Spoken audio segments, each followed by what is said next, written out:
గుర్తుపెట్టుకోండి, శివరాత్రి రోజు సాయంత్రం 6 గంటల నుంచి అంటే దాదాపుగా సూర్యాస్తమయం అవుతున్నప్పటి నుంచి పక్క రోజు ఉదయం సూర్యోదయం అయ్యేదాకా అంటే 6 నుంచి 6 దాకా ఉన్న సమయం చాలా పవిత్రమైంది. వాటిని 4 జాములు అంటారు. జాము అంటే సామాన్యంగా 3 అవర్స్ అనమాట దాదాపు. అందులో అర్ధరాత్రి 12ంటికి లింగోద్భవం అంటారు.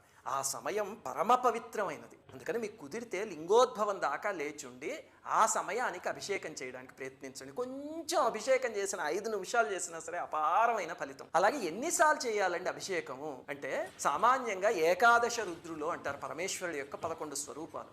అందుకని 11 సార్లు అభిషేకం చేస్తారు. ప్రతి జాము మొదలయ్యేటప్పుడు చేయడం మొదలు పెడితే అంటే 6 గంటలకు కొన్నిసార్లు, 9ంటికి కొన్నిసార్లు, 12 గంటలకు కొన్నిసార్లు అలాగా మీకు ఒక 11 సార్లు చేసేయడం పెద్ద కష్టమేం కాదు. 11 సార్లు చేయడం కుదరలేదు అనుకోండి, 5 సార్లు చేయండి. పరమేశ్వరుడు పంచముఖుడు కదా. అది కుదరకపోతే 3 సార్లు లేకపోతే భక్తితో ఒక్కసారి చేసినా చాలు. ఇక్కడి నుంచి చేయగలిగితే తప్పకుండా